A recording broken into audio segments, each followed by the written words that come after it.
It holds the record for number of books sold, which is estimated somewhere around 5 trillion copies. One of its original printings sold for $5.4 million.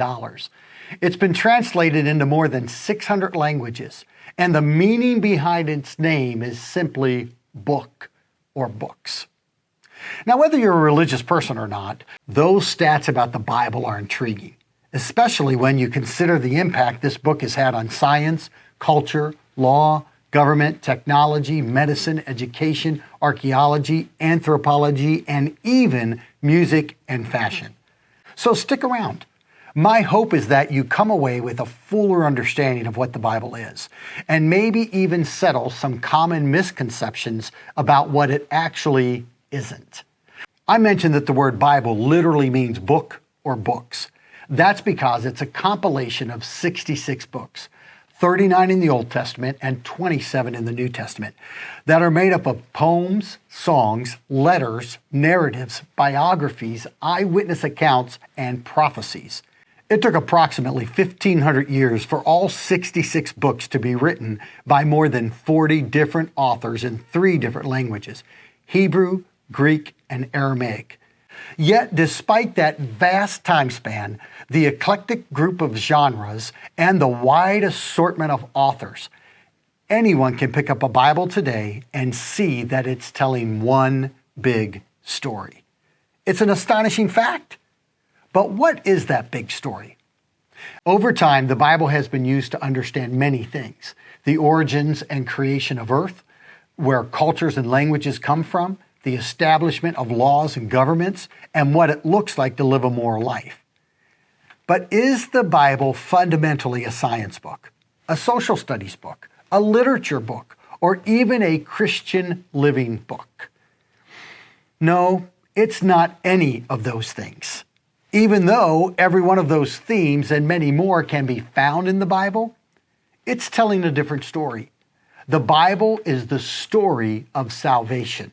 It's the story of a God consisting of pure love, who made people to lavish His love and blessing upon through relationship and perfect communion.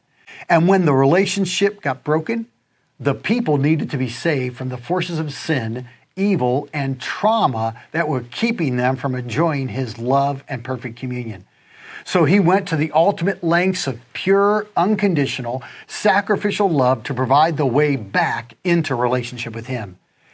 The story ends with God and His people completely restored in an everlasting relationship with no threat of separation again. It's a good one. I highly recommend you read it. Here's another way to consider the big story of the Bible. You can think of it as the voice of God saying, "I have loved you with an everlasting love," as the heart of God, which is slow to anger and abounding in love and faithfulness, as the desire of God that longs to be gracious to you, as the intent of God to run to you even while you're still a long way off, throw His arms around you and kiss you because He is filled with compassion for you, as the plan of God to wipe away all tears, crying, and pain, and create a whole new orientation to life, away from brokenness and self-absorption, and replace it with eternal warmth, light, and perfect peace in His presence, and as the promise of God that nothing can separate you from His love when you accept the embrace of His Son. No wonder its impact is profound. But 5 trillion copies worth? Well, to help you consider why this might be, I'd like to revisit the Bible's name. Bible means book. In all accuracy, the Bible can be referred to as the book, as many have called it for centuries. Why is that important? Well, people who travel in literary circles know that words and ideas get meaning from their connection to and dependence on other words and ideas.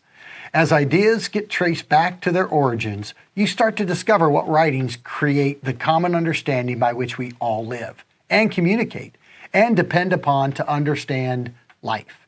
In Western civilization, Dante, Homer, Shakespeare are authors whose works have shaped our perception of what we know to be true and false good and bad. But their ideas didn't originate with them. If you go back as far as you can, the most fundamental book from which all of these and other books depend is the book.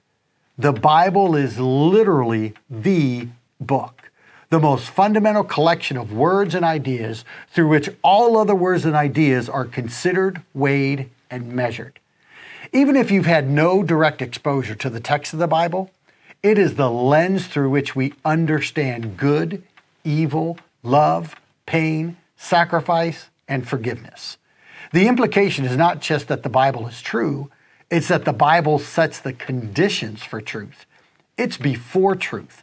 It's the truest of all truth. In case that shakes your foundations a bit, let me provide a little confidence before we close.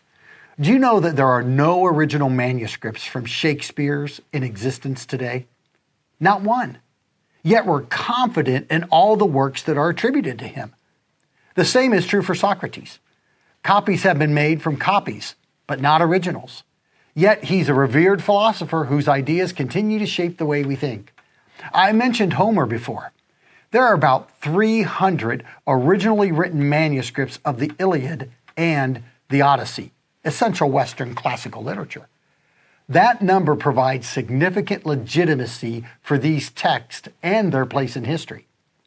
So with that frame of reference, have confidence that the story of salvation, the basis of truth, has at least 5,800 surviving original manuscripts in Greek, 10,000 in Latin, and 9,300 in other ancient languages. All the love, compassion, invitation to new life, and promise of a good future in the presence of God has been documented thousands upon thousands of times. The historicity and the accuracy of the book is well established. Have confidence in it. Now, if this video has created questions for you, or if you'd like to contact us for any reason, use the links below this video. We'd love to connect with you and partner with you in your journey towards a deeper relationship with God. The Bible, the book, makes his desire for you very clear, and we would love to help you learn more.